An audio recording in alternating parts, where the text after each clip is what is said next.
Though Robert had risked all our lives to win it, the Iron Throne bored him. He cared little for justice, and less for rule. If it weren't women or wineskin, he had no use for it. Without the stalwart Jon Arryn as Hand of the King, the challenge to Robert's crown would have come much earlier than it did. The Iron Islands have never lacked for treachery. They respect only strength, and honor is as foreign to them as the Seven. After 6 years, their ruler, Lord Balon Greyjoy, wagered that King Robert had not won the support of the great houses of Westeros, many of whom still named him usurper. Lord Balon declared the Iron Islands independent and sent his Iron Fleet to Lannisport. Lord Tywin Lannister was careless, and the Ironborn caught and burnt his ships at anchor. Lord Balon and his reavers controlled the Sunset Sea. Robert then ordered me to succeed where his father-in-law, Lord Tywin, had failed. Beneath Robert's fury, I sensed relief. War he could understand. He would smash Lord Balon as he had Rhaegar. I raised Robert's fleet and sailed around Westeros to the Iron Islands.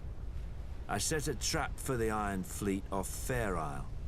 As sailors and warriors, the Ironborn are unparalleled.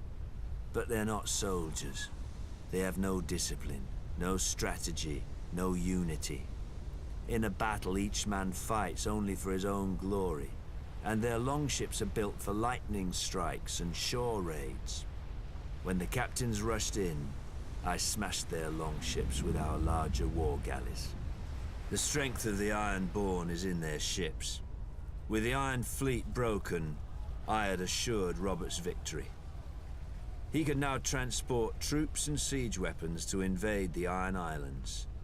And contrary to Balon's hopes, Robert had plenty of both.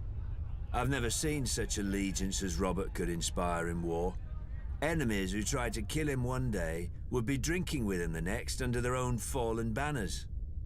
In rebelling against the Iron Throne, Lord Balon did more than Robert ever could to cement his rule. When Robert came to the Iron Islands, he brought with him the full power of Westeros. Sir Barristan Selmy of the King's Guard led the assault on Old Wick, while I subdued Great Wick, the largest of the Iron Islands. But Robert saved the seat of House Greyjoy, Pike, for himself and Lord Eddard. Robert would later boast of the battle's bloodiness and how he could have torn down the island into the waves if Lord Balon hadn't bent the knee. But if I'd have led the assault, Balon's neck would have bent, under his sword, because I do not forget, I do not pardon. His time will come. All their times will come.